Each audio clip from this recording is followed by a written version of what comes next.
The frozen wilderness of Wyoming Territory in 1889 held dangers that could claim a life within hours.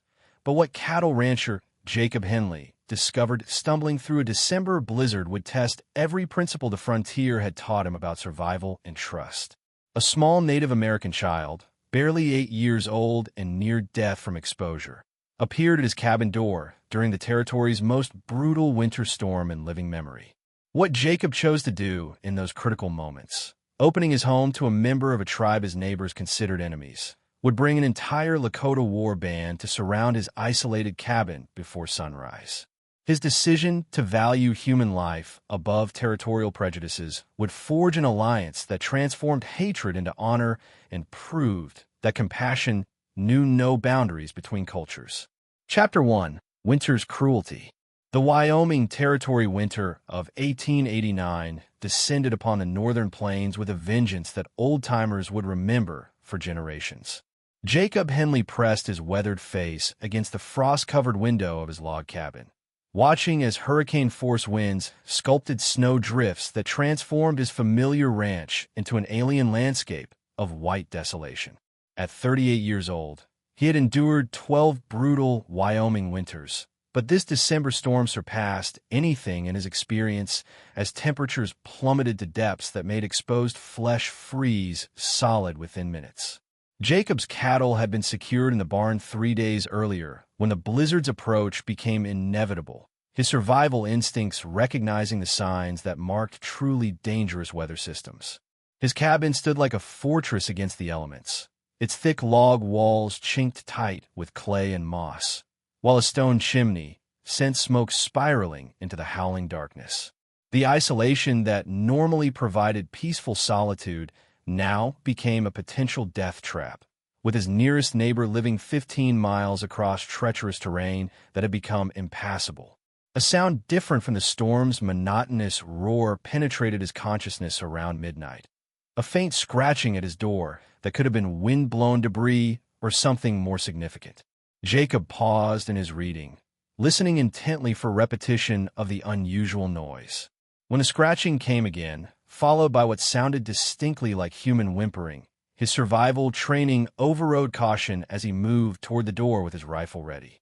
Opening the heavy wooden barrier against the wind's pressure, Jacob peered into swirling snow illuminated by lamplight and saw something that froze his blood more thoroughly than the Arctic air. A small figure huddled against his cabin wall, so covered with ice and snow that only the faintest movement revealed signs of life. The child, for that's what the tiny form obviously was, had somehow survived impossible conditions to reach his doorstep, though death remained only minutes away unless immediate action preserved the last flickering spark of existence. Jacob's frontier pragmatism warred momentarily with humanitarian instinct as he recognized the distinctive clothing and features that marked this child as Native American, probably Lakota from the beadwork patterns visible beneath the ice. Territorial tensions made helping any tribal member potentially dangerous, especially during the winter months when raiding parties sometimes moved through the region.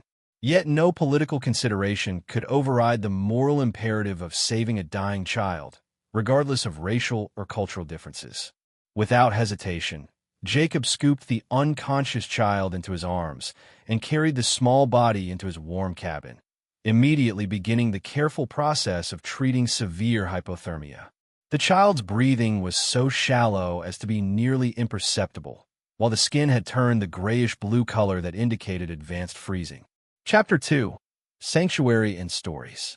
Jacob worked through the night with methodical precision, his frontier experience guiding him through the delicate process of treating severe hypothermia. He removed the child's frozen clothing carefully, revealing a boy of perhaps 8 years whose slight frame spoke of recent hardship. The youngster's hands and feet showed signs of frostbite, while his condition indicated several days of exposure to temperatures that should have proven fatal to someone so small and vulnerable. Wrapping the unconscious child in warm blankets near his fireplace, Jacob prepared heated broth and began gradually raising body temperature without causing dangerous shock. His gentle hands massaged circulation back into frozen extremities while monitoring breathing patterns that slowly deepened as warmth penetrated the boy's core. The methodical care reflected skills learned through years of treating injured livestock, adapted now to preserve human life regardless of cultural barriers. Dawn broke across the Wyoming landscape to reveal dark eyes fluttering open with the wariness of someone accustomed to danger. The boy's immediate reaction was to shrink against the cabin wall, his gaze darting between Jacob's face and the door as if calculating chances for escape despite obvious weakness. Jacob understood that fear and spoke in the gentlest tone he could manage while offering warm milk and bread to encourage trust. Communication proved challenging initially, as the child spoke only scattered English words mixed with what Jacob assumed was the Lakota language. Through patient effort and simple gestures, Jacob learned that the boy called himself Little Hawk, son of a chief whose name translated roughly as Standing Bear. The child's story emerged gradually over several days of recovery, revealing circumstances that explained his presence during the deadly storm. Little Hawk had been traveling with his grandmother and several tribal members when their party encountered a cavalry patrol that mistook their peaceful movement for hostile scouting. The ensuing confrontation scattered the group, leaving the boy separated from his people during the blizzard's onset. He had wandered for 3 days through the storm, following instincts and perhaps supernatural guidance that led him to Jacob's isolated cabin when death seemed inevitable. Jacob's understanding deepened as Little Hawk's English improved and his natural intelligence became apparent. The child possessed remarkable knowledge of survival techniques and natural phenomena, demonstrating sophisticated education provided by tribal culture despite his young age. His observations about weather patterns, animal behavior, and seasonal changes impressed Jacob with their accuracy and depth. The rancher found himself learning as much as he taught during Little Hawk's recovery. The boy's questions about white customs revealed perspectives that challenged assumptions Jacob had never examined, while stories of tribal life painted pictures of social organization far more complex than territorial stereotypes suggested. Little Hawk's curiosity and wit transformed Jacob's lonely cabin into something approaching a real home, though growing anxiety about his people remained evident. Chapter 3. The Search Party. Across the snow-covered expanse of Wyoming Territory, Chief Standing Bear led his Lakota warriors through their second week of relentless searching for the son whose disappearance had torn his heart more thoroughly than any battlefield wound. The war chief's weathered face remained stoic as tradition demanded, but his eyes betrayed the anguish of a father who feared his child lay frozen somewhere in the vast wilderness that stretched endlessly across the winter landscape. Standing Bear commanded respect throughout the northern plains, his reputation built through 30 years of strategic brilliance that had preserved Lakota independence when other tribes had fallen to federal authority. Yet all his achievements meant nothing if he failed to recover the son who represented his bloodline's continuation and his heart's deepest joy. The search party consisted of 50 of Standing Bear's most trusted warriors, men whose loyalty had been tested in countless battles and whose tracking skills could follow trails invisible to untrained eyes. They moved methodically across the territory despite blizzard conditions that would have defeated less determined pursuers, their supernatural endurance sustained by spiritual dedication to recovering their chief's child. Singing Wolf, the band's most skilled tracker, had discovered signs confirming Little Hawk's survival beyond the initial cavalry encounter. Footprints in protected areas showed the boy moving generally westward, following instincts that suggested spiritual guidance rather than random wandering. The tracker's interpretation of disturbed snow and broken vegetation indicated Little Hawk had maintained direction even during the storm's worst fury, demonstrating remarkable survival skills that tribal education provided even to young children. Federal authorities at Fort Laramie had been notified of increased Native American activity throughout the region, with Colonel Harrison interpreting the systematic search patterns as potential preparation for spring raids against settler communities.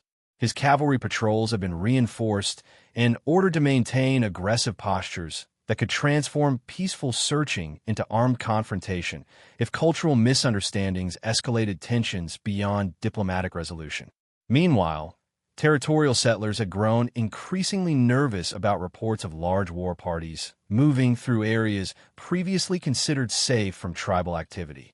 The atmosphere of mutual suspicion created conditions where any encounter between cultures could trigger violence that would spread throughout the entire region, while Standing Bear's determination intensified with each passing day as the search grid systematically eliminated possible hiding places. Chapter 4: Sacred Obligations.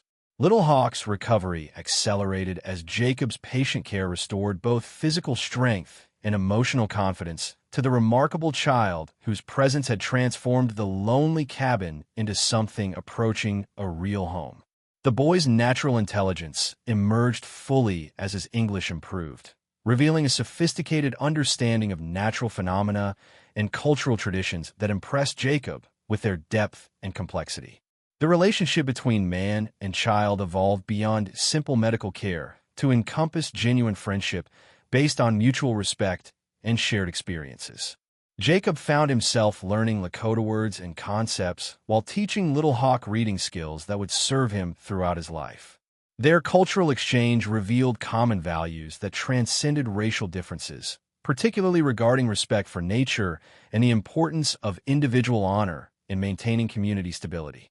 Little Hawk's stories of tribal life painted pictures of social organization far more sophisticated than territorial stereotypes suggested, with complex systems of law, education, and spiritual practice that governed every aspect of community existence. The boy described ceremonies that celebrated seasonal changes, honored deceased ancestors, and maintained connections between human society and natural forces that sustained all life. Jacob's understanding of Native American spirituality deepened as Little Hawk explained concepts that white society had dismissed as primitive superstition. The child's descriptions of vision quests, medicine bundles, and tribal prophecies revealed belief systems that provided meaning and guidance comparable to any organized religion. His casual references to spiritual experiences that most adults would find extraordinary suggested cultural exposure to phenomena beyond typical frontier understanding. The boy's anxiety about his prolonged separation from his people intensified despite Jacob's reassurances and comfortable surroundings. Little Hawk explained that his father would be conducting dangerous searches that could bring the entire war band into conflict with cavalry patrols or hostile settlers. The child's knowledge of tribal protocol revealed that Standing Bear's status as war chief made Little Hawk's disappearance a matter affecting the entire band's stability and reputation. As winter weather began showing signs of gradual improvement, both Jacob and Little Hawk understood that their unique friendship faced inevitable challenges from cultural forces beyond their control. The boy's return to his people was essential for preventing conflicts that could escalate into warfare, while Jacob's role in preserving Little Hawk's life had created obligations that neither culture's normal protocols adequately addressed. Chapter 5: Dawn of Warriors. The pre-dawn darkness of Wyoming's winter landscape held an unnatural stillness that made the air itself seem to whisper warnings of approaching change. Jacob awakened to his dog's low growling, an unusual sound that immediately triggered the survival instincts that had kept him alive through 12 dangerous years on the frontier. Peering through his cabin window, he felt his blood freeze at the sight that greeted him across the moonlit snow. Dozens of mounted Lakota warriors positioned in perfect silence around his ranch buildings. Chief Standing Bear sat motionless on his war horse at the center of the semicircle formation, his imposing figure silhouetted against the starlit sky like a bronze statue carved from frontier legend. Eagle feathers adorned his graying hair, while turquoise and silver ornaments caught moonlight in patterns that seemed to dance with spiritual energy. His weathered face bore the wisdom of countless battles and negotiations, marking him as someone accustomed to making decisions that affected the fate of entire peoples. Behind the chief, 49 additional warriors maintained absolute discipline despite hours of careful positioning, their supernatural stealth having allowed an entire war band to surround Jacob's isolated ranch without disturbing a single animal until the final moment. Each man carried weapons secured for the ceremony rather than combat, though their readiness for either outcome remained evident in their perfect positioning. Little Hawk stirred in his bed as Jacob's movements awakened him, the boy's sharp eyes immediately recognizing the familiar sounds of his people's presence despite the cabin's thick walls. "My father has come," he whispered with a mixture of joy and apprehension, understanding that this moment would test every bond formed during his recovery period. Chief Standing Bear dismounted with ceremonial precision, his movements deliberate and dignified as he approached Jacob's cabin door. When the chief raised his hand in formal greeting, Jacob understood that this midnight encounter represented something far more significant than simple child recovery. The presence of so many warriors without hostile preparation indicated purposes that demanded careful attention to protocols he barely understood. Little Hawk moved to Jacob's side, his small hand taking the rancher's calloused fingers in a gesture that spoke volumes about the relationship formed during their weeks together. Chapter 6. Honor Among Enemies. Chief Standing Bear's voice carried across the frozen stillness with authority that commanded attention from both the assembled warriors and the nervous rancher who faced them in his cabin doorway. His words, delivered in careful English learned through years of necessary negotiations with territorial officials, carried weight that transformed a potentially violent confrontation into something approaching a sacred ceremony. Jacob Henley, the chief began, his weathered hands gesturing with ceremonial precision. "You have preserved the life of my son when death stalked him through the winter storm. Your hands carried no expectation of reward, asking no questions about tribal identity or territorial politics. Such actions create obligations that transcend the normal boundaries between our peoples, debts that our spiritual law recognizes regardless of racial differences or historical conflicts." Jacob listened with growing amazement as Chief Standing Bear explained the complex web of honor and spiritual obligation that his simple act of humanitarian rescue had inadvertently activated. Little Hawk's survival represented more than personal gratitude. It fulfilled tribal prophecies that had guided Lakota spiritual practices for generations. The child's bloodline carried responsibilities for future tribal leadership, making his rescue essential for maintaining cultural continuity. "Your cabin became sacred ground when you offered shelter without asking payment or recognition," Standing Bear continued, his dark eyes reflecting moonlight as he studied Jacob's face for understanding. "You risked your own survival to warm a child whose people's territorial law considers enemies, demonstrating courage that creates bridges between worlds that hatred had declared forever separate." Crow Feather, the tribal medicine man, approached with sacred objects that would formalize the spiritual bonds created through Jacob's care of Little Hawk. The adoption ceremony that followed transformed Jacob from an isolated Wyoming rancher to an honored brother of the Lakota people, binding him through rituals that created legal protections under both tribal and territorial law. Sacred symbols painted on his forehead marked him permanently as someone under Chief Standing Bear's protection.